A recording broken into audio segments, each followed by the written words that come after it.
नवीन घडामोडी पाहण्यासाठी आपल्या बारामती झटका या यूट्यूब चॅनलला सबस्क्राईब करा व बेल आयकॉन दाबा, म्हणजे ताज्या घडामोडी आपणापर्यंत पोहोचतील। कैलासवासी हंबीरराव मोजे विद्यालय पुणे, पुणे महानगरपालिका शाळा प्राथमिक विद्यालय चंदननगर पुणे येथे ज्येष्ठ नेते सचिन सातपुते यांचा रक्षाबंधन कार्यक्रम पार पडला।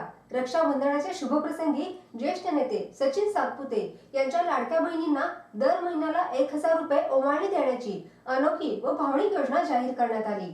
या विशेष कार्यक्रमात तब्बल 3830 महिलांनी ज्येष्ठ नेते सचिन सातपुते यांना राख्या बांधत माझा भाऊ सचिन भाऊ अशी हाक दिली। हा उत्सव 10 ऑगस्ट रोजी मोठ्या उत्साहात पार पडला। या कार्यक्रमाला वडगाव शहरी मतदारसंघाचे माजी आमदार जगदीश मुळीक यांनी प्रमुख उपस्थिती लावली। तसेच प्रभागातील भाजपाचे पदाधिकारी व हनुमान व्यायामशाळा ट्रस्टचे सर्व कार्यकर्ते मोठ्या संख्येने सहभागी झाले होते। भावना, आपुलकी आणि बांधिलकी यांचा संगम असलेला हा रक्षाबंधन सोहळा परिसरात चर्चेचा विषय ठरला।